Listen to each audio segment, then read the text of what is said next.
Hello, I'm Elizabeth Dermot-Walsh, and if you know me as scheming Dr. Zara Carmichael, you'll know that after 24 years, the BBC soap Doctors has come to an end. And now that I've hung up my stethoscope, I'm going to take you behind the scenes to explore the stories of other actors who started in soaps, ended up there, or just passed by. I'll be chatting to them about their best bits, darkest moments, and their bloopers. Join me for a new podcast, Chicken Soap for the Soul. The first episode is coming soon. It's going to be lovely. You're all invited. Join us by clicking subscribe wherever you get your podcasts. I'll see you there. Put the kettle on. Thank you for downloading this Brum Radio podcast. For more podcasts, visit brumradio.com. And now, for your listening pleasure, it's the Brum Picture Show, brought to you by Brum Radio. Hello, and welcome to the Brum Picture Show, the film show brought to you by Birmingham-based community cinema collective Screen B14. On this week's show, we're finally getting around to talking about Gladiator II, perhaps one of the most anticipated films of the year for this show. So we thought this week we'd talk about epic films as our main theme. You know, grand, sweeping period films with inflated budgets, inflated runtimes, and inflated egos. Is that just you, Paul? Oh, you've just... Speaking of inflated egos, my name is Paul Vernon. And unfortunately, Nadine is not here this week as she's going on an epic journey of her own across the flood-hit plains of England down to that London. What's that? London. The capital? She's going to the capital. Wow. Yeah, she's going to see the Queen. Queen herself? Yeah, she's going to be disappointed. I know. But still. But yes, no. She's actually going to see Robert Eggers, you know, that film director man. He's going to be doing a Q&A at a screening of Nosferatu. Oh, about a vampire. Yeah. She's seeing the Queen then. Yes, indeed. But yes, hopefully Nadine will be able to kidnap Robert Eggers and bring him back.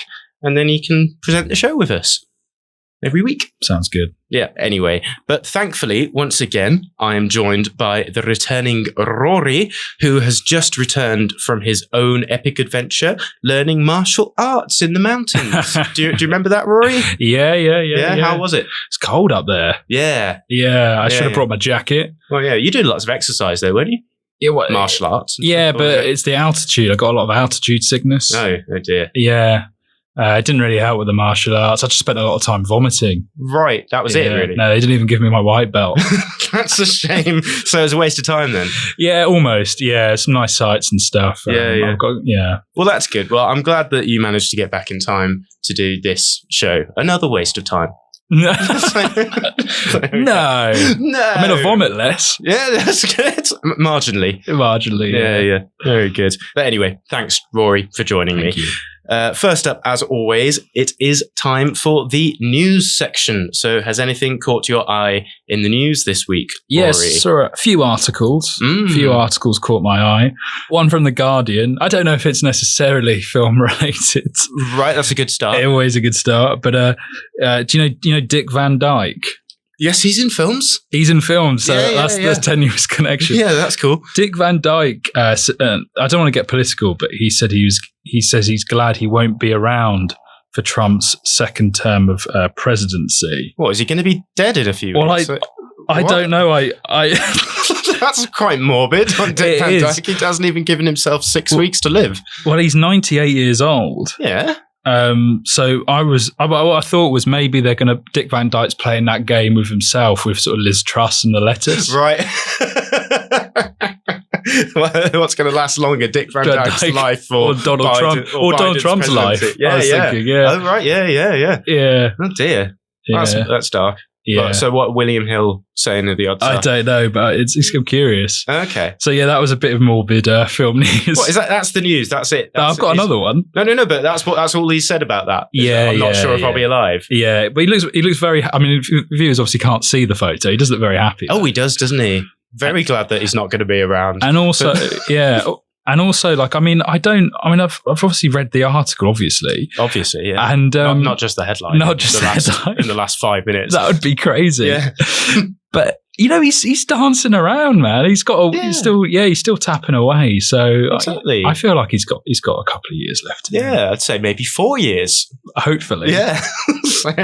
I want Dick Van Dyke to outlast Donald Trump. Yeah, definitely. And then maybe go for president himself. Oh, that'd be great. Yeah, to be the second oldest president in the... Have an entirely different type of dick for a president. Yes. Well, that's nice. That's nice. Well, yeah. Don't be so negative, Dick Van Dyke. No. You'll live forever. You're a happy man. Yeah, it'll be fine. Yeah. Any other news, Rory?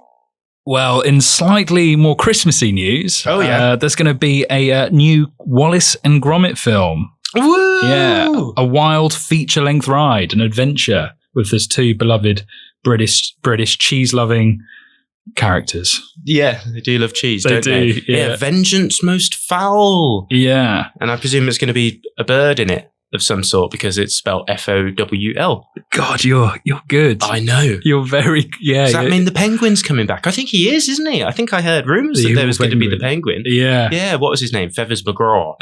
That was his name, right? I don't know. Yeah, penguins don't really have feathers. Well, they do, but not in the traditional I think they're sense. quite slimy Yeah, creatures. Yes, very slimy penguins. Yeah. My dad pushed a penguin over Yeah, once. yeah. Oh, what? He pushed a penguin over Well, once. that's why. How? He was in a wildlife park. Yeah. This was when I was younger, when I was about 10. Okay. And they were these sort of really small sort of like 2-3 foot penguins. And Yeah. you could kind of, they weren't in cages or whatever.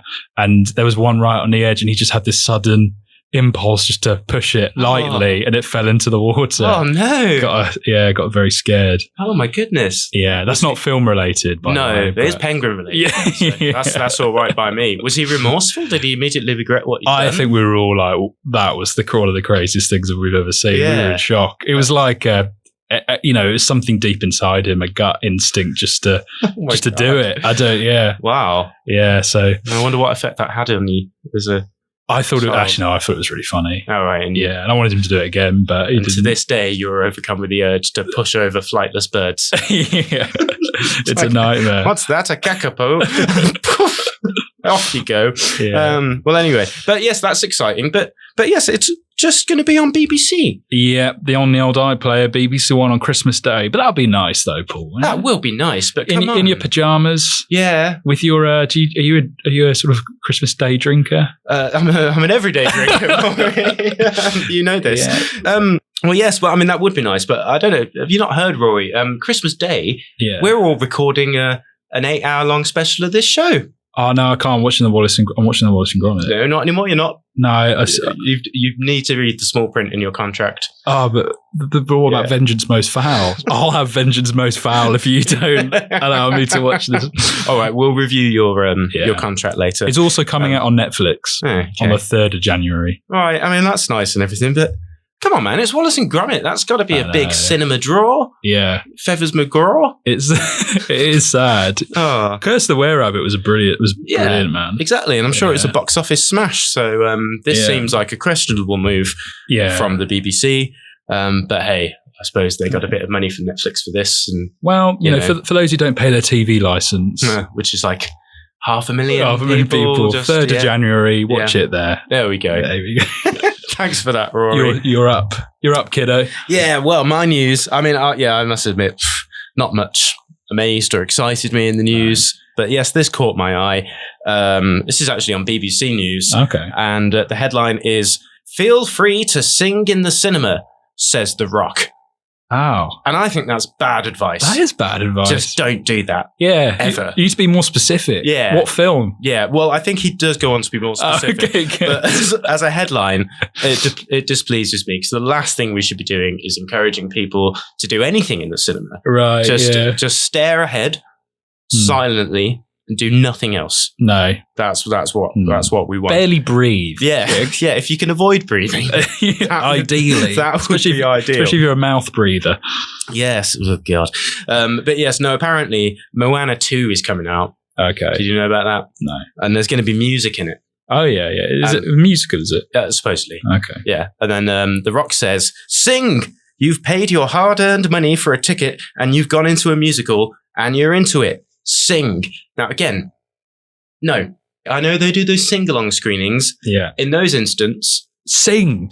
that's okay. But a normal screening, even if it is a musical, just keep your mouth shut. Right. What happens if you're like an amazing singer? Then keep it to yourself. In fact, there's nothing worse than someone who can sing well, singing along to something. So you're just like, oh, it's all about me. I mean, I even agree with this at gigs and stuff. Right. You do not sing along at gigs unless the entire crowd is also singing. Because an entire crowd singing, that could be quite a powerful thing.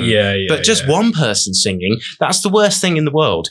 You don't want that. Like, I remember in particular going to see Radiohead, and there was this guy next to me just doing the Tom York, trying to sing along to Tom York the whole time. And I just lost it because, you know, when they do Karma Police and everything, the whole crowd singing in unison to that, but when it's just like some random verse of some album, it can be quite gentle as well, Radiohead and stuff, and quite, you know, it's like you don't want to be. You're trying to get it's atmospheric, and ruins the atmosphere, and you're trying to listen to Tom. You know, so keep your mouth shut. So yes, in films as well, just unless it's the whole crowd, just no. So none of that. Oh, okay. So if you're going into Moana 2, you can sing if you clear it with everyone in the cinema and they all sing together. No, it has to be a spontaneous thing. Oh, okay. So there's no contract. Come out of the general atmosphere and elation felt by the crowd. Okay.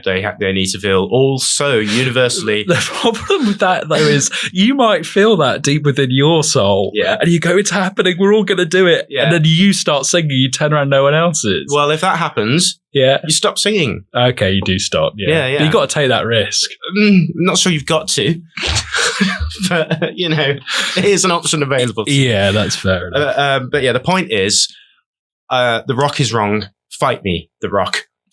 You need to start taking steroids, I think. Who says I'm not? Yeah, sorry.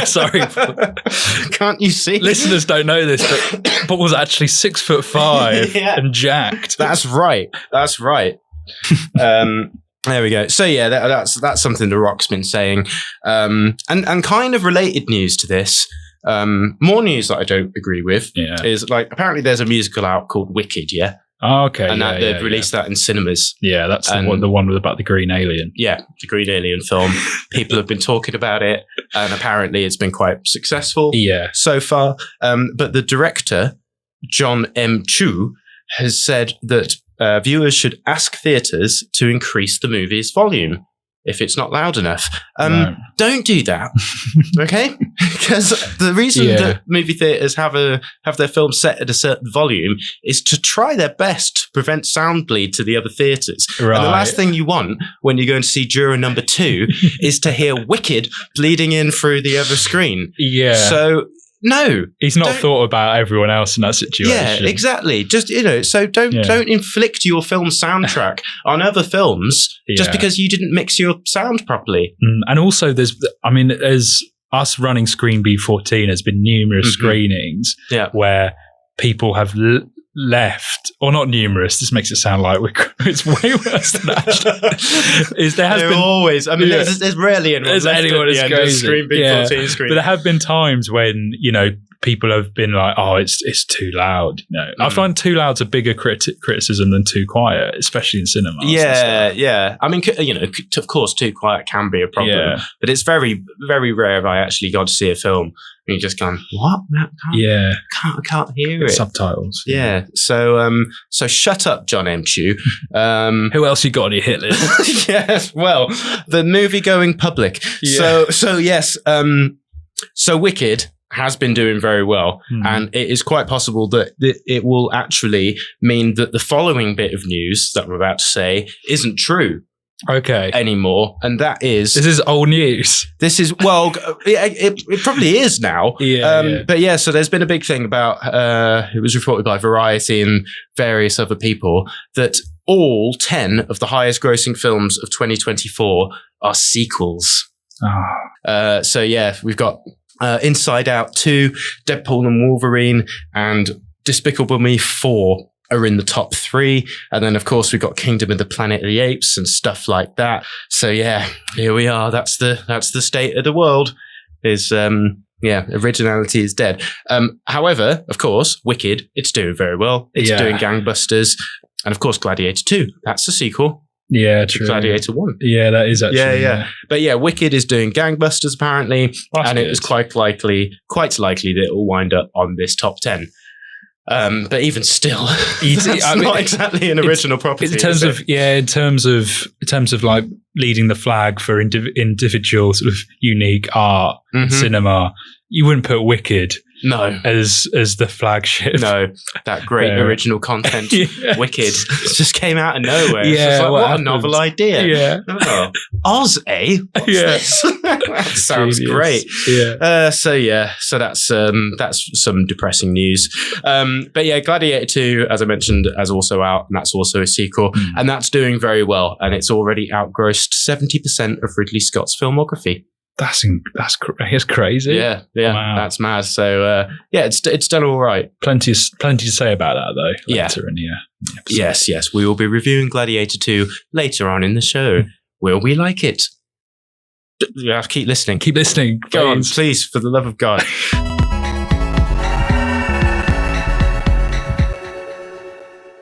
You are listening to the Brum Picture Show on Brum Radio, and this week we are talking about epic films. Whoa. Can I go first? Yeah, go on. So I did my research here. Yeah, of course, yeah. Epic Movie is a 2007 American written and directed by Jason Friedberg and Aaron Seltzer. It was actually a box office success of $86.9 million compared to 4 times its budget at $20 million, making it one of the most financially successful epics of all time. Yeah. Yeah, it's about Lucy who finds out her adoptive father, a museum creator, has been attacked by Silius, and before dying, he gives clues that leads her to a golden ticket in a vending machine candy bar. What? Rory. Yeah, I haven't got to the bit about the mad Willy Wonka. I think you may have misunderstood the brief.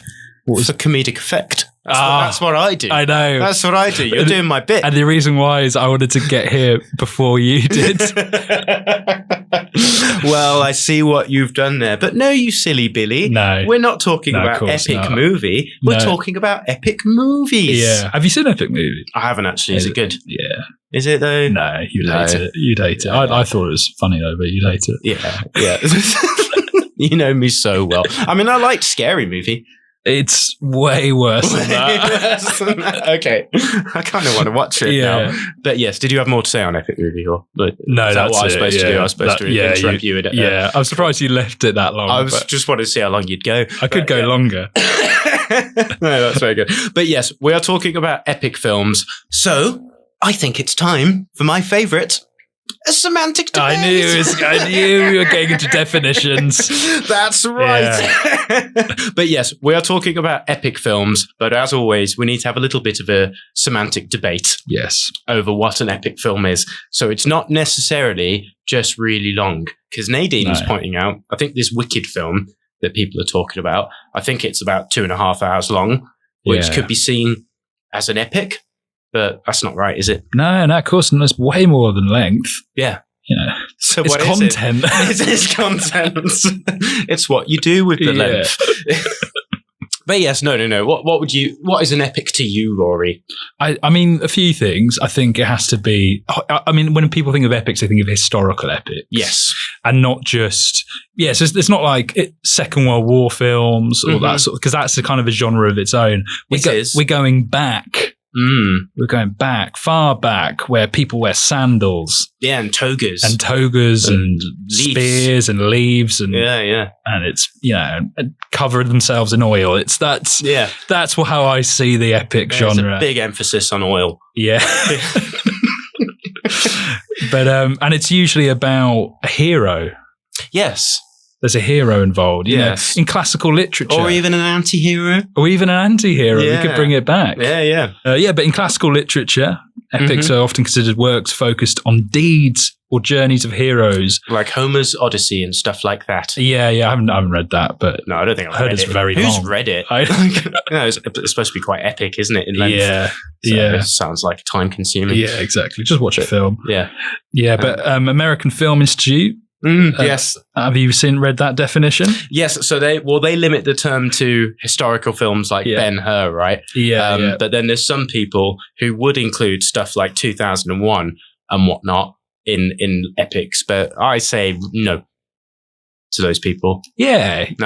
No spaceships. No spaceships in an epic. Yeah, so people say Star Wars is an epic. Yeah, I mean, it's grand in scale and everything, but there's the togas. There's no, actually, there are there's lots of togas. There's robes. There's robes. Not togas, it's different. True. No one's wearing leaves in Star Wars. No. Are they? Nadine would be able to answer this. Yeah. Nadine, email in. There's probably like a leaf people or something, maybe. Yeah. Anyway. Yeah. But no, I think, for the purposes of our discussion, we're gonna say it's historical stuff. It's but I think there does have to be. It can't just be like a period film. It does still have to be kind of just epic in scope. It's got to have a big budget. It's got to have spectacle. It's got to have a big cast, big ensemble cast. Often A-lists, and they're all doing their best acting. And big music and vistas and all that kind of stuff. And monologues, many monologues. Are you not entertained? Are you not? So yes, lots of talking about politics and ethics interspersed with big battles and chopping people's heads off. It sounds great, doesn't it? Really, they should make more of them. They should. Wow. The question is, why don't they? But yes. I've got another one from the great Roger Ebert, man. Oh, yes. I got this as well. Go on. Yeah. Oh, we've both done our research. We've both been on Wikipedia.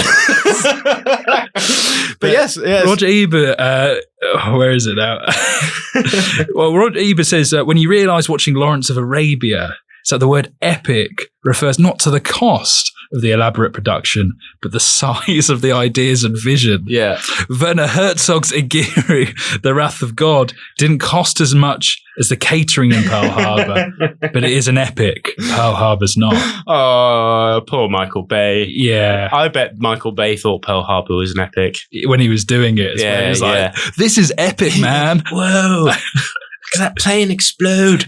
But yes, well, I don't know. I think maybe he's kind of right, I suppose.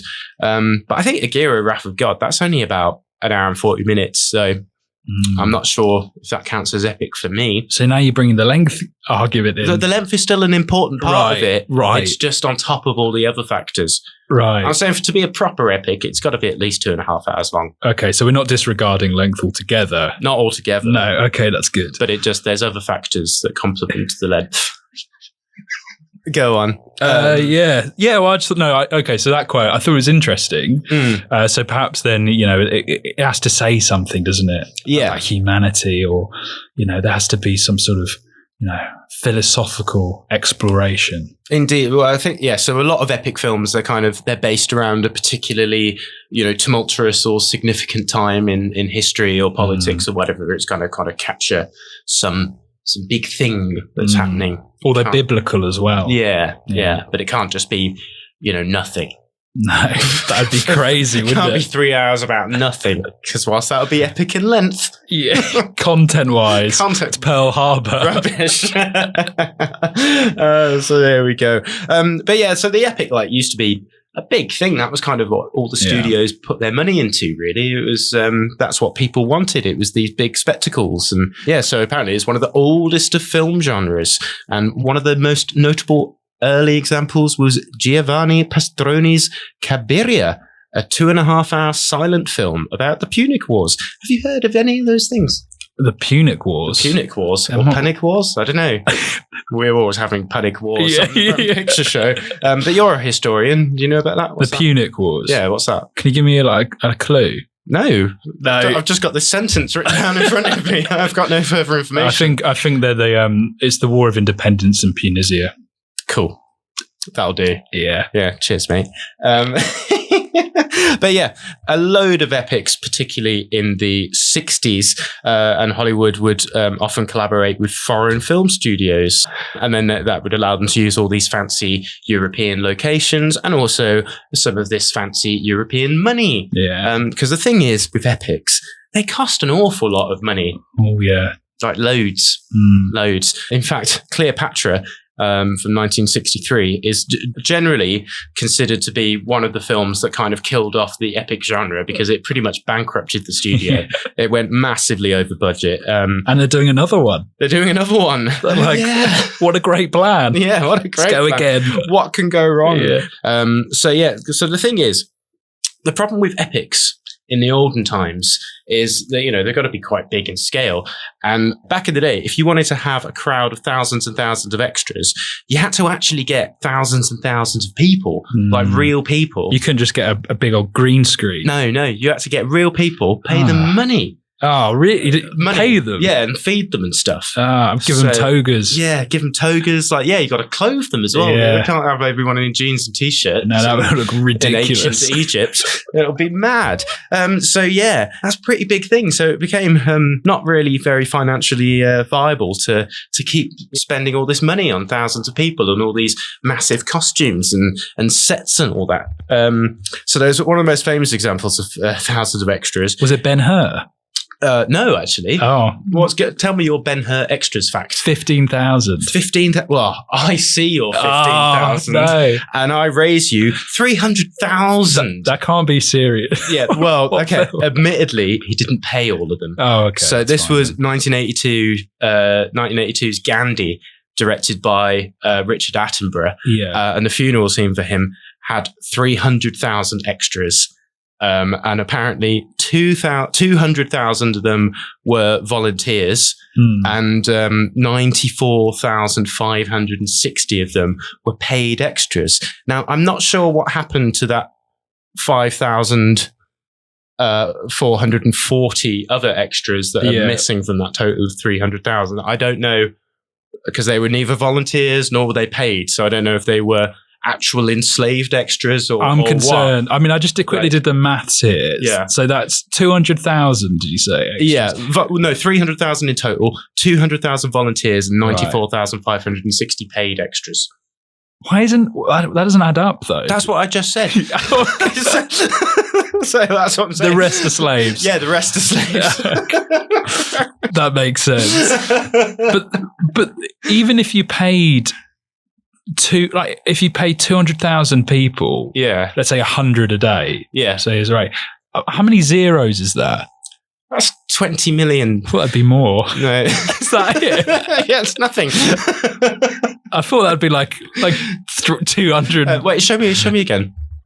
That's 20 million. That's what 20 million looks like written down. Oh, and as I said, it was 200,000 volunteers. They didn't have to pay 200. They only had to pay 94,560 of them. So bargain. It's what Gandhi would have wanted. Yeah, exactly. So there you go. So anyway. Because of this and the expense of building sets and all that, studios became less willing to put money into these kind of things. Yeah. And also a big factor was the fact that epic films, as we mentioned earlier, are often epic in length. And that's, so if you've got a 3.5 hour long film, then you can only play that so many times in a day in the cinema. So a longer film means less box office, even though it's a more expensive thing. So gradually it just kind of went out of fashion a bit. And it, that kind of makes sense. But then something happened. What? CGI. Oh, yeah. Yeah. You don't have to pay people. No. Or enslave them. Well, you just enslave the digital people. Yeah, that's good. Yeah. They don't have souls yet. Yeah, exactly. Not yet. But so you just get loads of little CGI people. Much cheaper. You still got to pay the visual artists, but not very much, to be honest. You can just make a sweatshop of them, just pay them pittance, and then there you go. You got your battle scene. Yeah, the digital artist has got an argument on his hands here. Because of all the people he's created, if they were each paid a day's rate, they should be paid 20 million. Exactly. He made 200,000 of them. A lot of zeros.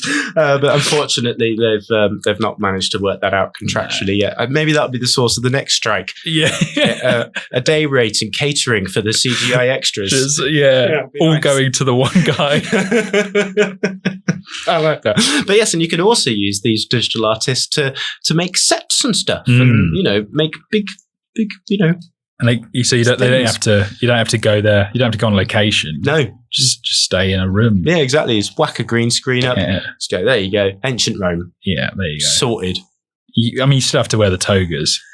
can probably put them in digitally now as well nowadays. Well, you just do everything. You just do everything. You don't really even need actors. No, all So- scripts. Chat GBT for that. Yeah. So I guess that the epic kind of had a bit of a revival in the noughties, like with the rise of CGI and whatnot. So of course you've got Gladiator in 2000. Yeah. That was a big deal.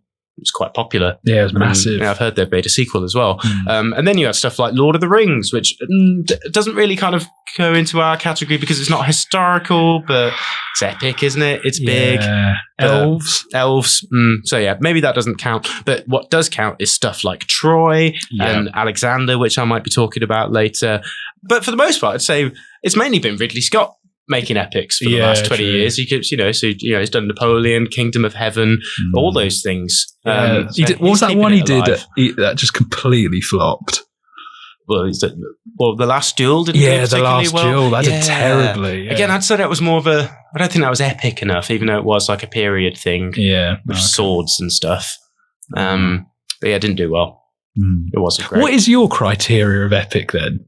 Because we're talking about definition. I feel like we glanced over the definition. Yeah, maybe. But it seems like here in this conversation, you are the sole arbiter of what is epic or not. That's right. So what come on. Okay, at least 2.5 hours long. Right.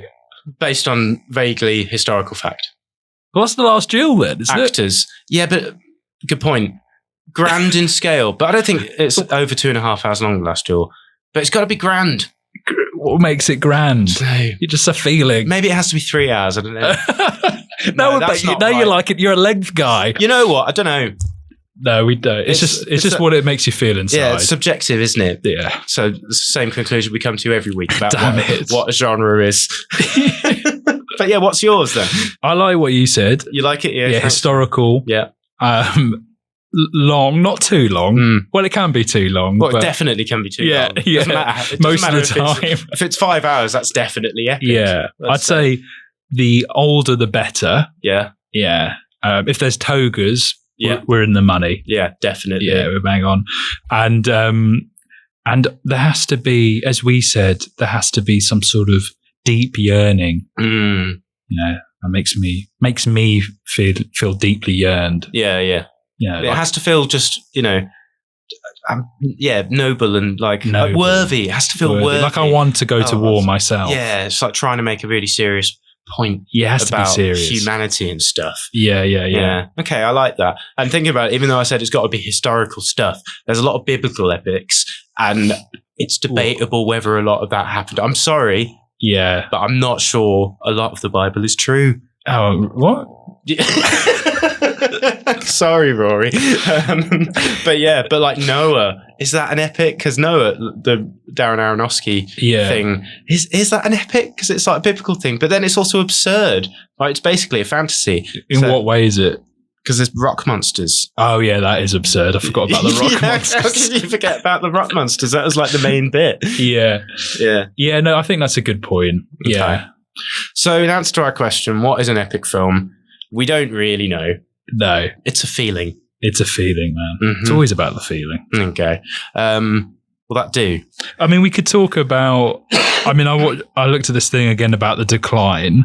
Yes. And, obviously we mentioned how expensive they are, but there also seems to be recently a shifting cinematic landscape. Yeah. Now franchises rule the box office, as we've said, which I think has been sort of devastating for historical epics. You can't really... You could make a franchise out of, the Tudors. The Tudors make a great movie franchise. Yeah, you can make 6 films. Yeah. after each wife. Yeah, there you go.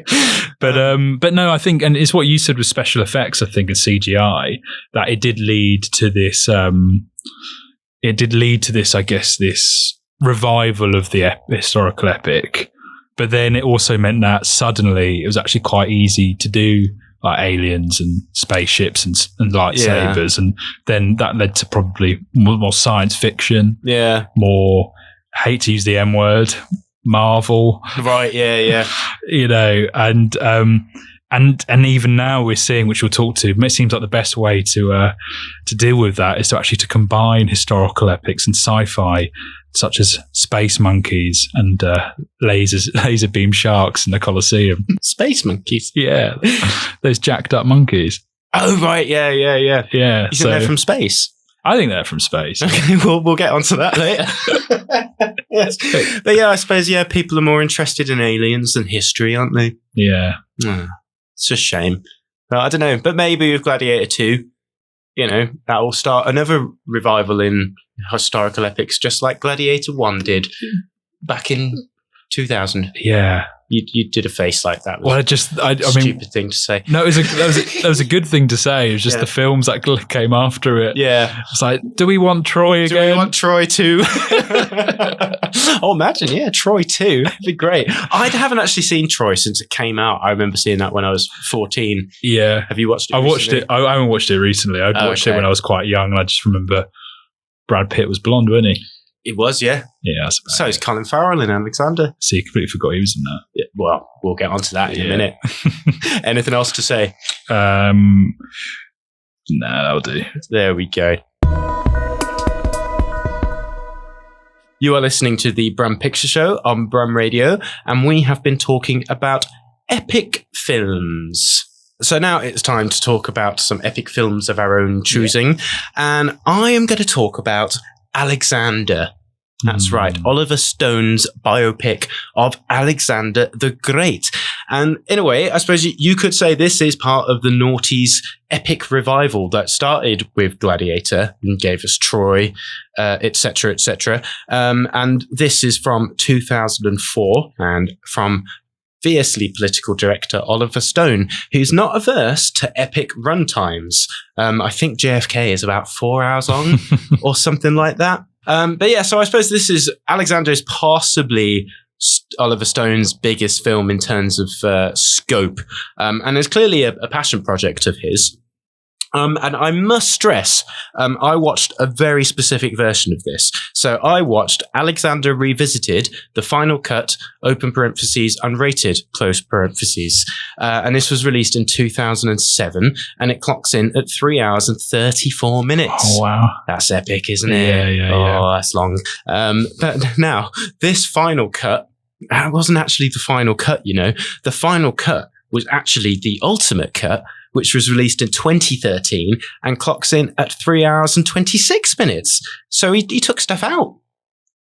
For the ultimate cut? For the ultimate cut. So the ultimate cut is shorter than the final cut, which was before the ultimate cut and wasn't actually the final cut. He just went, this is too much. He had some self-restraint. He did. He was like, hang on a minute, I might have put too much back into this film. Because whenever you go, or whenever you hear someone go, oh, it was a passion project. Yeah. At this point, for me, that's alarm bells. Yeah, definitely. Well, this is the definition of the passion project. Like, I think he could have done a 5 hour film. He did say there was a good 5 hour film in what they shot. Thankfully, he didn't release that. So initially, the theatrical cut came out in 2004. That was 2 hours and 55 minutes. And then he released the director's cut, which was 2 hours and 47 minutes. So he actually cut stuff out of the original director's cut. But then he put all this stuff back in for the final cut, unrated. And that's the version I watched. Right, but there's still don't forget about, there's still the ultimate cut. Which I've not watched. I suppose I should have watched the ultimate cut because it's the ultimate cut. Yeah. But unfortunately, Alexander Revisited, the final cut, unrated, was the only version that was available on Prime Video. Do you pay the editor every time? I don't know. I'm sure all the editors quit, but I bet it's just Oliver Stone just sitting there and just going, oh dear. But yes, he's promised never to do another edit. So who knows? We'll see. So the ultimate cut came out in 2013. So he's let this one lie for about 11 years. So that's good. But anyway, it was a tough edit by the sounds of it. But yeah, I thought I might as well watch the version with the most material in, even if it's not Stone's preferred cut. Well, so yes, from your definition, the most epic. Yeah, it is the most epic, the longest. So yes, bear in mind that's the version I'm talking about. So Alexander, it's about Alexander the Great. Yeah. And I'm sure as a historian, you know a lot about him, Rory. Great guy. Yeah, great guy. Really great. He did an awful lot of conquering in the olden times. So yes, as I said, Oliver Stone is a very political filmmaker. And I think this one is quite interesting politically in that it genuinely seems to think that Alexander was great. Like, that seems to be the position of the film. So it's narrated from the perspective of Anthony Hopkins, who is playing one of Alexander's close allies. So ultimately, the analysis of him is just broadly positive. So he's talking about, going about, expanding his empire and all that. It's just like, and then we massacred these people and then we massacred the other. But Alexander was great. He was bringing them all together. What is he? But great at massacring. He was great at massacring. Well, yes, there's a lot about how, because I guess in the olden times, a lot of people would just go about and massacre everybody, but Alexander would only massacre the people who didn't agree with him. What high standards? I know. So he'd kind of go and find all these like isolated tribes or whatever, and then he'd try to bring them into his society. So, and the ones that were like, all right, we'll make you our leader, Alexander. You're all right. He didn't massacre them. Yeah. So it was all right. Wow, he brought not massacring. Yeah, exactly. So obviously he had these like ideals of creating a borderless society, and in the film it's kind of seen as a bad thing that the world is full of all these little tribes, and Alexander's gone around and civilized all these. He wants tribes, to bring people together, bringing them all together. So how noble of it. But just unfortunately. Had to do a bit of massacring. Yeah, no, of course. But ultimately, his ideas of unifying the world and, bringing his belief system to the world, that's seen as quite a positive thing. So, I don't know, it's an interesting one. But it's certainly a big film. Very, very epic. And it's interesting because obviously I assume this is quite close to a historical fact because he does his research, Oliver Stone, and it's based on books and stuff. But interestingly, this film does gloss over some pretty major stuff. So early on in the film, there's this kind of expositional history lesson from Anthony Hopkins about Alexander's early conquering, and it just kind of glosses over the fact that he was Pharaoh of Egypt for a while. Whoa. And like, as someone who doesn't really know that much about Alexander or history, I was like, what? Yeah. He was Pharaoh. And he's just like, I don't really know much about pharaohs. Yeah, he was like, and then he was Pharaoh. And then he said, I was like, what are you glossing over? But I guess, whatever. I suppose that would have been another hour to the film if they'd actually kind of focused on that bit. That's his other cut. It's like, no, we've got to get the Pharaoh bit in there. Exactly. So it'd be mad to see what would happen if he'd included all that. But I guess it does what he can to fit in as much as possible. And this is definitely the definition of an epic film. So there's vistas, there's epic battles with vast expanses of CGI armies, there's togas, there's excruciating dialogue, there's an ensemble cast of A-list celebrities doing their best acting, and it's just really grandiose and ambitious and whatnot, and it really is a mad cast. So of course it is led by a blonde Colin Farrell, who got a lot of stick for his performance, and indeed he mocked it himself, but honestly for the most part I think he's pretty decent, but it's just clearly Stone has sometimes directed him to be somewhat over the top on some of these takes, and those are the takes that he used in the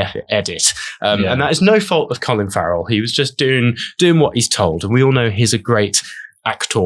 But the really odd thing though about Colin Farrell's casting is that Stone decided to let Colin Farrell use his native Irish accent.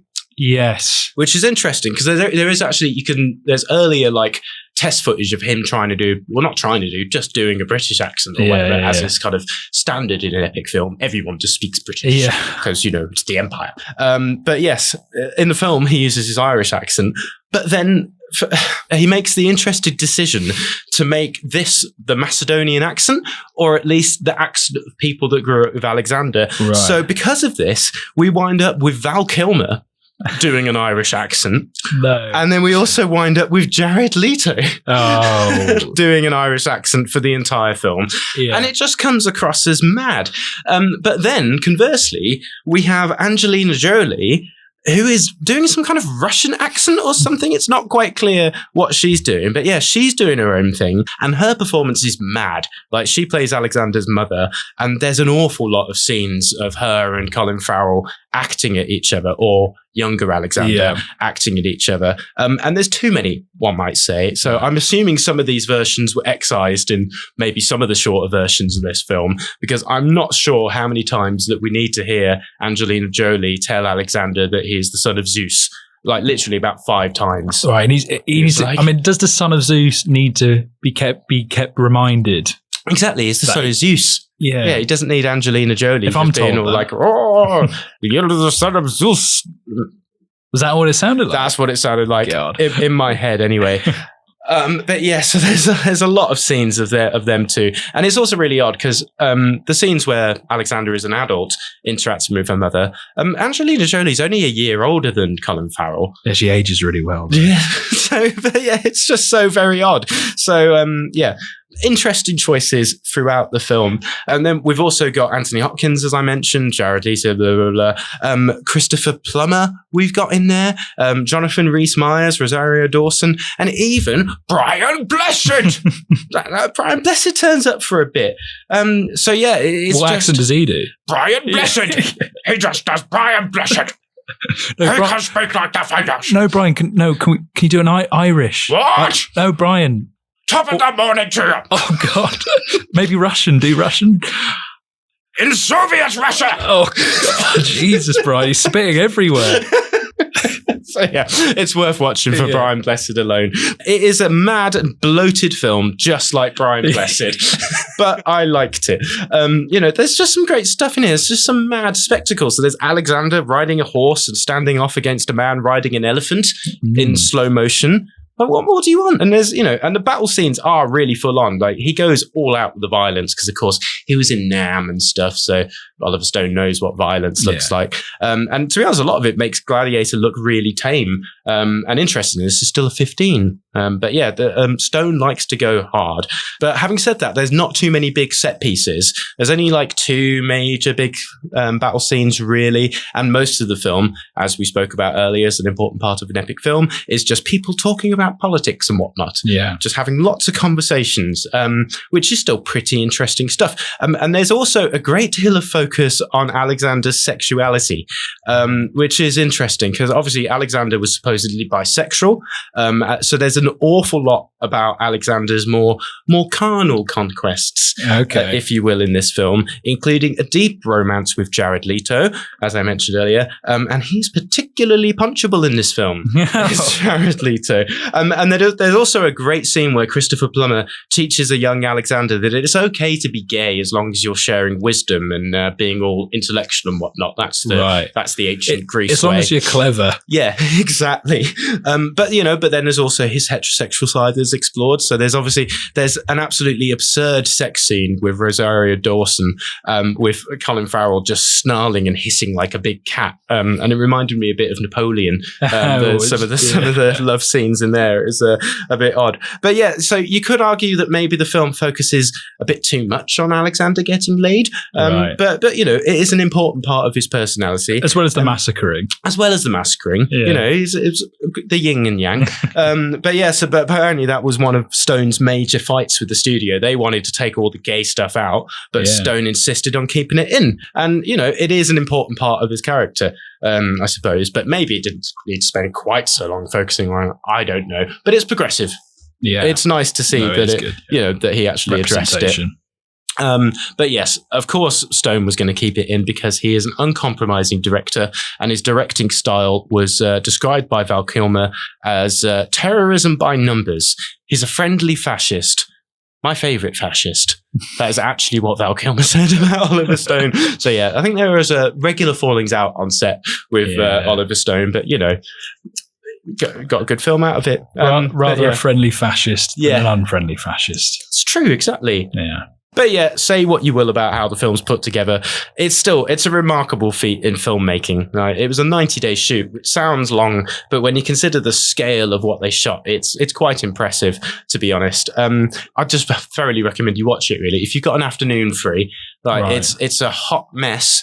But that's one of my favourite types of films. You love hot mess. I love a hot mess. So there you go. Watch a version of Alexander. In fact, you watch different versions to the ones I've watched, and tell me what you think. I might watch the ultimate cut. Yeah, that's supposedly the way to start. But, Wait, what was the one you watched? Just to the Alexander Revisited, the final cut, unrated. Okay, I'll avoid that one as much as I can, of course. Very good. Very good. Yeah. Well, yeah, that'll do. Watch Alexander. It's a romp. Nice. Cool. Good stuff. Are you going to talk about a film, Rory? Yeah. What are you going to talk about? Apocalypto. Oh, yes. Which I feel like, when I sent you that message, I'm doing Apocalypto for historical epics. Yeah. You were frothing at the mouth. I was. What did you say? Oh, What did I say? Yeah, let's have a look let's read the WhatsApp message again. I went, could I do Apocalypto? You went, ooh, that's an interesting one. Hadn't struck me as an epic particularly, but we could argue about that. And always good to have an excuse to talk about Melly G. Yes, Melly G. It is always good to, because yes, Apocalypto is directed by Melly G. Yeah. But yes, I suppose, first of all, how long is it, Rory? Oh, I don't actually, because length isn't important to me. Well, I've always said this. As we've discussed, it's important to me. So let's find out whether it counts as an epic. Wait, no, don't. How long is it? 2 hours and 18 minutes. Yeah, well, at one point you said if it's over 2 hours. No, 2.5 hours. I would never say just. Is that the extended cut? That's just the cut. That's the reg. Okay. I didn't know there was an extended cut. I don't think there is. Oh. Yeah. Okay, and it is kind of vaguely based on history, right? Yeah, it's got Mayans. It's got a pyramid. Yeah, they were real. Yeah, pyramids are real. Yeah. Mayans are real. Yeah, Mayans are real. Mel Gibson's real. Yep. Yeah, he's got a history of doing. He does, yeah. Of doing epics. Yeah, that's true. Historical epics. Passion of the Christ. Yeah, that's pretty epic. That is. How long is it? Hang on. That's all right.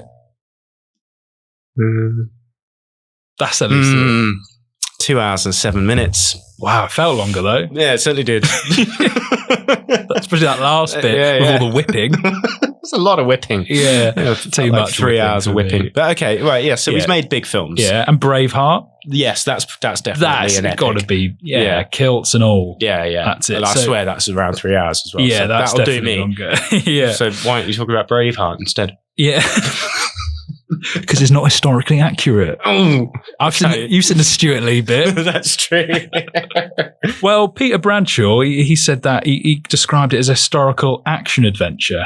Okay. Which suggests it. But then I went on Wikipedia, which I think is a more accurate source than Peter Bradshaw. Yeah. And they said labelled as an epic historical action adventure. All right, that'll do. So that's it. Okay. Confirmed. If Wikipedia says so, then there exactly. we go. All right. So who am I to disagree? Yes. So confirmed epic Apocalypto. Yeah. Tell me all about it. It's produced and directed by Mel Gibson. Melly G. Yep. And it features a cast of indigenous and Mexican actors. And it follows the hero's journey of Jaguar Paw, a Mesoamerican hunter. And what they do really, it's a nice lifestyle that what they got, these guys. They're in the forest and then they hunt and then they have children. That sounds horrible. It's simple. That's the last thing I'd do. I like the being in the forest part. Yeah. But then hunting and having children, that sounds rubbish. But occasionally, all right, you're like this. Okay. Occasionally, what they do is they tell stories around campfires. Yeah, I like that. Yeah. You strike me as someone who used to be a Boy Scout. Would that be? I was in the Terriers. What's that? It was like my school's version of the Scouts. Oh, okay. They sent us out into fields and let us get lost and stuff. Some sort of gang. It's traumatizing. Yeah, that does sound horrible. Well, I'm sure when you were in the fields lost, you and the other terrier elders sat round the fire philosophizing. Sure. Yeah. But that's what they do, and in one scene there's a story where our main character Jaguar Paw and his family and then all the other sort of men, what they do. Well, first, what they do is, their banter essentially is, because all they do is hunt and have children. Yeah. Their banter is essentially, this guy can't have kids. And IVF hadn't been invented. Yeah, it hadn't. It was way before that. So yeah, that's part of it. And but what they do is they go around a campfire and they tell prophetic stories and metaphors even about what the film is. Oh, yeah, which is quite handy actually if you actually pay attention. Yeah. So this old guy he tells a story about about people being consumed by an emptiness that cannot be satisfied despite having everything. And that being will take and take and take until there is nothing left in the world. That was just all the story's about. It's about this thing that keeps on taking and never gives back, which is actually a metaphor. What's it metaphor for? For the Mayans. Oh, yeah. Yeah, because they just kept taking and pillaging and enslaving. The Mayans did? And chopping heads off. Oh, my God. Rolling them down the pyramids. Oof. And then what's left when you do all that, when you take and take and take? The Spaniards. The Spaniards. What did the Spaniards do? They did the exact same thing. Oh, nice. But they had muskets. Sneezed on everyone. Yeah, that's actually true. Yeah. They brought this bloody flu to chemical warfare. Yeah. So that's kind of what it starts out with. And then, the Mayans come in and they basically, they sort of capture, men and women. He manages to hide his family in a well. Oh, yeah. Yeah. Not the best place to hide your family in the rainforest, the old well. No. Because it starts raining. Yeah, there's a lot of rain in the rainforest. Yeah, and the mum's pregnant and the well's filling up with water and he's being captured by these Mayans and they're ready to chop his head off because it's not going well. That sounds stressful. Yeah, it was, because one of the things with the Mayans is that basically when they felt like life was going wrong, life was going bad, the best way to do that was chop someone's head off. Chop people's heads off and roll it down the pyramid. Well, maybe we should bring that back. Human sacrifice hasn't been explored recently. No. And it doesn't seem to be going well. I think it would get people in line, I think. Yeah. We need to put the fear of God into people more. I agree with that. If I start seeing you build a pyramid in Birmingham, I'm going to be suspicious. But maybe the mind is even a metaphor for capitalism. Potentially. The poor work themselves to Decapitationism. Yeah. That's how I feel economically. The poor work themselves to death. And it's about the have and the have-nots, the political elite, and for their human sacrifices, it's the only response to that. But, blinded by pride. Yeah, that's what Mel Gibson is, in my opinion. Yeah. But it is a great film. It's really good. I think it is epic. And the reason why it's epic is because of what I said. It's talking about the human condition. Yeah. But in Mayan. Yeah, so it's historically accurate. Yeah. They don't wear togas, but they wear leather. Yeah, and leaves probably. And leaves. They wear lots of leaves. Yeah. And it's also about the human condition. Yeah. And there's big, violent heads being cut off. Yeah, loads of that. Yeah, and there's pyramids, and there's people dying of disease. Yeah. So that's epic. How is that not a historical epic? No, that does sound epic. I love people dying of diseases and wearing leaves. Yeah. And, exactly. Talking about the human condition. Yeah. So that's good. Anything else to say? It's okay if you don't. Cinematography is beautiful. Yeah, it's nice, isn't it? Yeah, it looks lovely. Yeah. Score, is the score good? I can't remember. Yeah, not my favourite score. It's not as epic as no. That's not that epic. All right. Mentioned about the human sacrifice. Yeah. Yeah, I just think the Spaniards arriving was a real sort of... Yeah, when Spaniards arrive, it gets epic, doesn't it? Yeah, exactly. But, it's... pesky Spaniards. And again, as a metaphor. Have I told you this film's all about a metaphor? Yeah, you might have mentioned it. When the Spanish arrive, what's that? Oh. Dog eat dog. Yeah. The Mayans, they were on top. Yeah. Abusing the indigenous folk, with all their luxuries. Yeah. And their pyramids and their gold. And then, what's coming to them. The chickens came home to roost. Yeah. In the form of a Spanish armada. Yeah. That's right. No, but okay. Summary. I really love the film. I think it's great. I mean, I remember watching it, I think, when I was quite young and just thinking this was, I felt like I was in it. I was in the world. I was in the rainforest. And I just felt there was a constant sense of just threat, and it was anxiety inducing. It was brilliant. And, not the most popular film because of the director. Oh, who cares? But he's made some great ones. So. Yeah, he's a great film. What do you think, Paul? Yeah, it's been a long time since I've seen Apocalypto, but yes, top-notch stuff, because I do think Melly G, he knows how to make a film. He can make a movie. Say what you will about him, he gets films done. But no, it is a great film. I love all the rainforesty stuff, and it's all. I think the one bit with the cat, the big cat. Oh, the jaguar. Yeah, because that's like one of the opening scenes, isn't it? And it's just like, and he's like, oh no, and I remember lots of stuff happening. But yeah, I need to revisit it. Is the point? Yeah, I think the one argument you can make that maybe is other than the length. Yeah, I think is because it's a lot of it. I mean, is in the rainforest. A lot of it's quite sort of contained, and even when you go out of that, I mean, occasionally you do get these big sort of these long wide shots of like the pyramids and and that sort of thing, and that sort of landscape. But there isn't this sort of wide sort of, I guess, aspect ratio type thing. It's not really epic in scale or scope, is it, or length? Well, no, it is.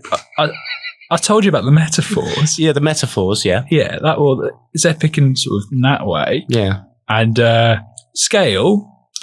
Oh, okay, maybe not. But scope. Yep. How many extras are there? Oh yeah, but they're all indigenous extras. Right. Yeah. So that counts for something. Yeah. Okay. Yeah, that's historically accurate. Yeah. They didn't have to pay them either. They didn't understand what money was. I need to double check. Yeah. Very good. Well, you've made a case that it's an epic film. Yeah. I don't think it's quite as epic as Alexander Revisited, the final cut unrated, but I'll give you it, Rory. Yeah, well, it didn't need 4 edits. No. For it to be epic. Just add 1. One and done. Because Mel Gibson, if anything, is a man of conviction. And gets it done right the first time. And he doesn't second guess himself. That's right. He knows what he's doing. Yeah. Bless him.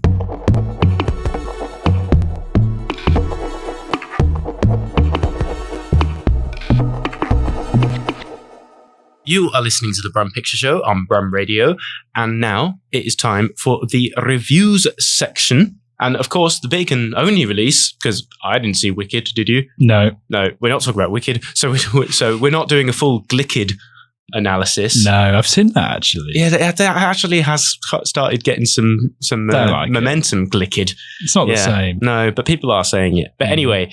It's Gladiator II. We're going to talk about that. As I said, it's probably one of the most anticipated films of the year, for this show at least. So we all remember Gladiator I. It was about a handsome warrior whose family meets a tragic demise. He's then captured by some pesky Romans and forced to be a gladiator, fighting for the entertainment of a tyrannical emperor. He soon becomes a symbol of revolution and teams up with some dissenting senators and whatnot in order to try and take down the ruling class. Now, Gladiator II is very different. What's that about? It's about a handsome warrior whose family meets a tragic demise. He's then captured by some pesky Romans and forced to be a gladiator, fighting for the entertainment of 2 tyrannical emperors. He soon becomes a symbol of revolution and teams up with some dissenting senators and whatnot in order to try and take down the ruling class. Oh, that's quite similar, isn't it? Actually, when you phrase it like that. Didn't you hear the bit when I said the two? There's 2 emperors this time, and they were. I mean, Joaquin was. I mean, he was annoying, and creepy, but they were. These guys are even more annoying and creepy. Even more creepy. And one of them had syphilis. Yeah. Supposedly. Allegedly. Yeah. In case he sues us, this ancient Roman emperor. I don't know. So yeah, it's safe to say that this is almost in remake territory. Yeah. Isn't it? So instead of Russell Crowe, we have Paul Mescal. And I don't think it's a spoiler to say he's apparently Maximus's son. I think they mentioned that in the trailer and stuff. But yes, and a lot of people have been complaining about Mescal's performance in this, but I think he's pretty decent. He's pretty good at doing a Russell Crowe impression. He talks like this. Yeah, I'm very serious about this. He's not Irish, basically. No, it's very. I mean, he does that sort of like he does that realistic acting, doesn't he? Yeah. Where he tries to be real. Yeah, he uses his face. And he kind of mumbles quite a lot. Yeah, which I think does work quite well sometimes, but then maybe it doesn't have the sort of grandiose nature. If he screamed, "Are you entertained?" Yeah, he doesn't do that. No, would you believe Not it? the same. No. So he's no Russell Crowe. No. But who's Russell Crowe? You know, I would love if they'd just cast a 60-year-old Russell Crowe in this and just said he's Maximus's son, but let him keep his Australian accent this time. And he's just all really fat and grey and just like are you not entertained? I want you. Sorry. Probably wouldn't work really, would it? But it's a nice thought. Yeah. But yes, and instead of Joaquin Phoenix in this film, we have two emperors, played very creepily indeed by Joseph Quinn and Fred Heschinger. I don't know. And then we also have one of the only returning cast members, Connie Nielsen, as Lucilla, who, of course, was Joaquin Phoenix's sister and Maximus's old flame in the original. She's pretty much the only female character given any attention in the film at all, which has been problematic for some. So apparently, Moon Knight star May Calamawy? I need to learn how to pronounce things before I come on the radio. It was supposed to be a major role, but her role was cut entirely, causing a bit of hoo-ha. But Ridley says there is a 4-hour cut of the film, which presumably she is in, but whether or not that version ever gets released, I don't know.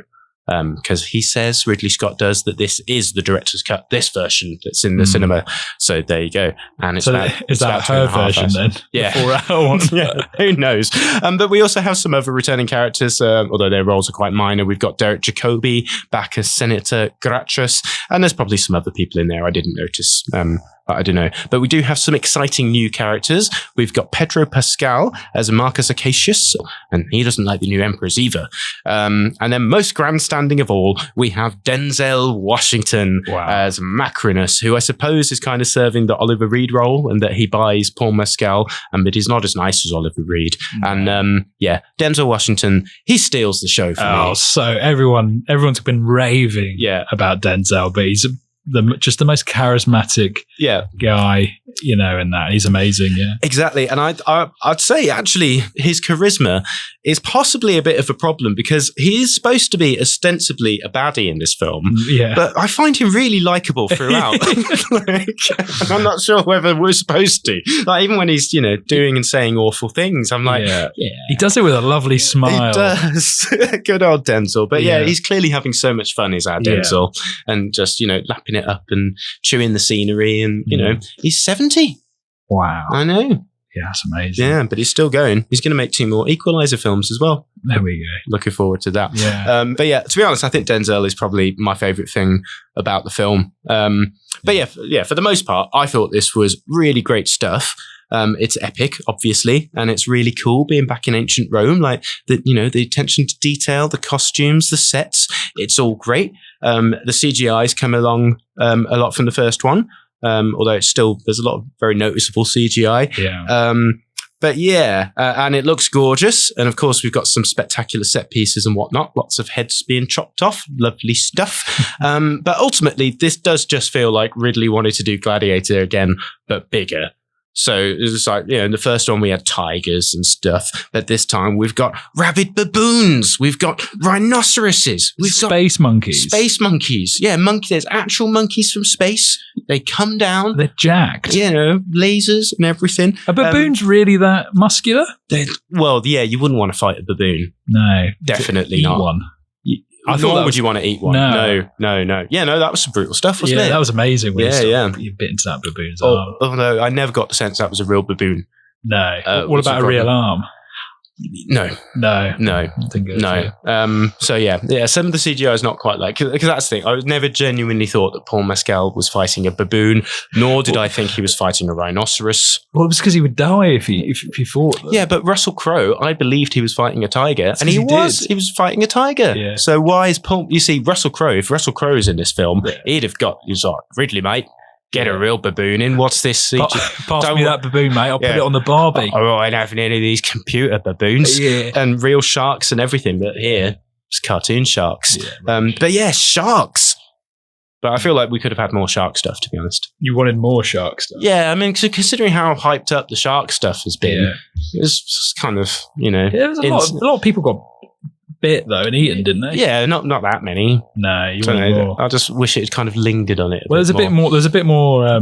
They could have done it at the start of the sea, but then you would have been waiting Yeah. You would have been waiting. The excitement would have been building. Yeah, that's true. A lot of it is just waiting for sharks. Waiting for sharks, that famous Beckett play. So yeah, it's just Gladiator, but bigger, isn't it?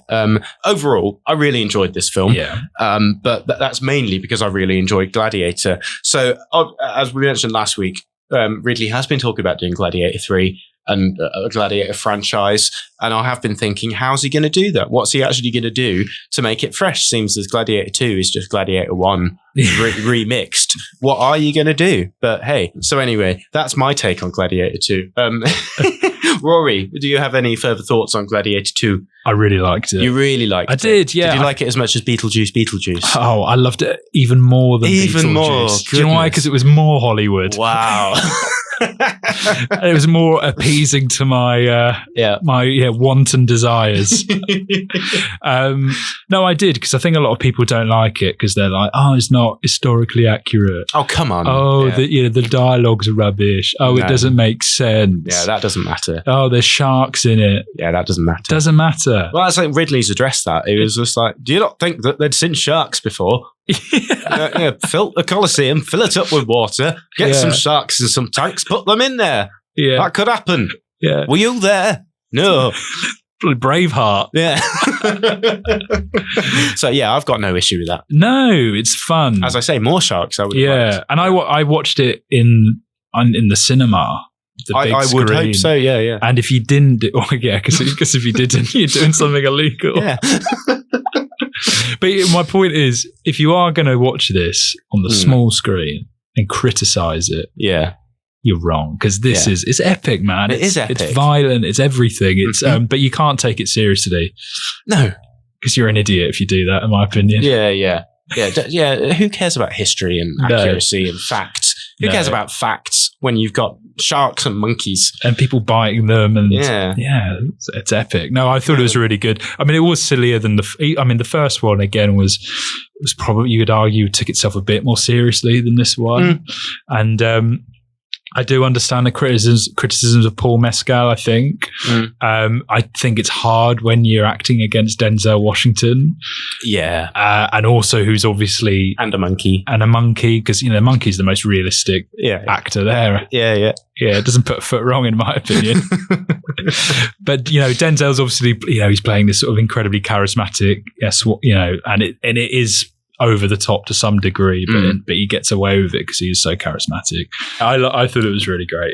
Yeah, no, I thought it was really great. Not really great, good. I'd say it was very good. That's the thing. It's just like, it's impossible to live up to Gladiator. No. And as I said, this is essentially Gladiator 2.0. But why wouldn't you want that? No. I suppose it's Ridley getting to play around in this universe again. And it is just a lot of fun. And I would go and see it again. And I will go and see it again. And I'll see the third. Yes. Maybe a crossover between... I like the way we said sequels are rubbish, but Gladiator 3 and then the Planet of the Apes. Yes. And then that can cross over with Snoop Dogg's Planet of the Dogs film. Yeah. Is there a Planet of the Dogs film? You didn't listen to last week's episode, did you? No, that was a major news item. Snoop Dogg is making a Planet of the Apes film, but with dogs. He's like, imagine Planet of the Apes, but with dogs. You imagining it? Yeah. Yeah, it's going to be that. Isn't there not a film about dogs already? There's loads of films about dogs, but not about dogs riding horses and carrying guns. That's going to be cool. Yeah, so there you go. Yeah. So that'll be, combine those. Combine all those. Maybe Sharknado. Yeah. Why not? Brilliant. It's all in there. So how many Brums up for you, Rory? Oh, good question. Yeah. Oh, actually, before we get onto the Brums up, right, we've had a listener complaint. Oh, they're always complaining. I believe from Nadine's sister. Nadine's sister complained about the Brums up? Yeah. So she says that the Brums up system is amusing, but impractical. And we need to have it be out of 10.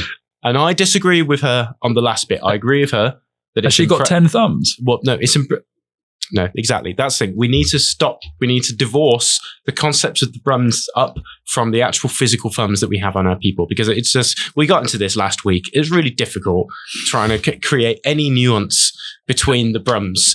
So I think 10's too many. Okay. I think we just have to do a traditional star at 5 out of 5. So, but instead of stars, we've got Brums. I think that's the only way to make this work. Otherwise, it's meaningless. Okay. So how many Brums? But that doesn't make any sense. What do you mean it doesn't make any sense? But we've got 4 thumbs. No, ignore. But we're one thumb short. What did I just say? Yeah, I know. I do understand that, but this whole completely eradicating the physical nature of the rating system over one thumb is crazy to me. Well, I'm sorry. This is a crazy show. What we should do is, all right, I've got 2 thumbs. Yeah, you can agree on that. I can, yeah. You've got 2 thumbs. Yes, But if you want to borrow one of my thumbs... Don't complicate it If further. you want to... No, try it. Can we trial this? Let's try this. Okay. If you want to borrow one of my thumbs, so I'm going to give it 1 thumb. You're going to give Gladiator 2 Yeah, but I've only got 2 thumbs. But I've also got a spare... But you just said you really enjoyed the film. But it's not a 2 out of 2 thumbs situation. Well, exactly. Therein lies the problem with this Paul, system. I've got a spare thumb that you can borrow. But that's the thing. I wouldn't give it 2 out of 2 either. No, but now you've got 3. You've got 3 thumbs on the line, so you could give it 2 out of 3. What? And I could also give it 3 out of 3 if I wanted. Yeah, and that would make it 3 out of 4. This is stupid. This doesn't make any sense. No, I'm vetoing that. Okay, you're vetoing that. Okay, I think we just have to. We're gonna use the old out of 5. Yeah, or 4. Can I go out? Well, come on. Roger Ebert does it out of 4, but I think that's insane anyway. Okay. Well, no, because he does it actually. Well, he's dead, but he used to do it in increments. Well, the website's still going. Yeah. The website's still going, but their rating scale is basically out of 8, which is absurd. So we're not using half thumbs. No. Okay, so it's straight out of 5. Out of 5, yeah. 4. Yeah, me too. Cool. All right. That's about all we've got. That'll do. You've killed it. There we go. 4 Brums up each for Gladiator 2. 8 out of 10 Brums. 8 out of 10 Brums. There we go. So that's all we got time for this week on the Brum Picture Show. Thanks very much for joining us, as always. But we've just got time for Nadine's roundup of local events. There's lots of festive fun at your local pop-up cinemas this December. On the 3rd, Journey Film Club will be showing The Adventures of Priscilla, Queen of the Desert at the Birmingham LGBT Centre. On the 4th of December, Palestine on Film will be showing From Ground Zero, Palestine's entry to the Oscars at the Mockingbird Cinema. On the 12th of December, Box of Short Films will be showing the roundup of the best of 2024 at Pan Pan. And on the 14th of December, Friendly Neighbourhood Cinema will be showing In Bruges at St Thomas's Church. Screen B14 will also have a screening on the 14th of December. We will be showing Carol at the Heath Bookshop. And on the 18th of December, Whatever Pays the Rent will be showing Tokyo Godfathers at the Hare and Hounds. And if you want more information about Screen B14, do check out our socials at Screen B14. That sounds great, Nadine. Cheers for letting us know. Thanks, Nadine. There we go. That'll do. Another episode of the Brum Picture Show. Thanks very much for joining us, as always. But in the meantime, it's goodbye from me, Paul. And goodbye from me, Rory. Goodbye. Goodbye. You have been listening to The Brum Picture Show, a Screen B14 production for Brum Radio. Tune in next time for more film fun, and don't forget to email us at pictureshow@brumradio.com. Thanks for listening. Goodbye.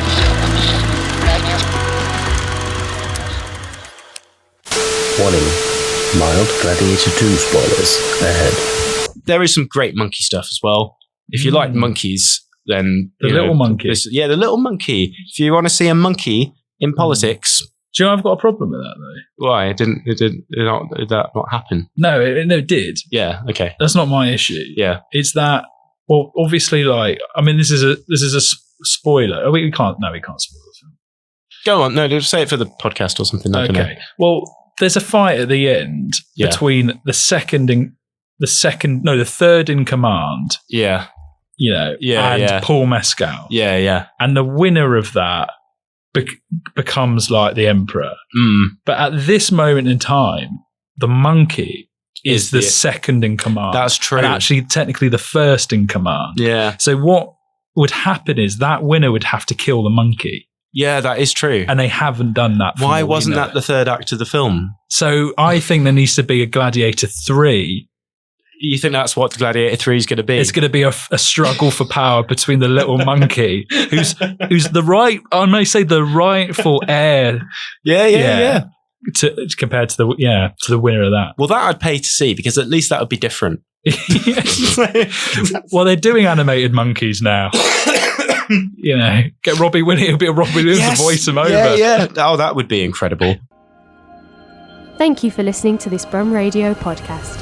Don't forget to subscribe and rate us on your podcast app.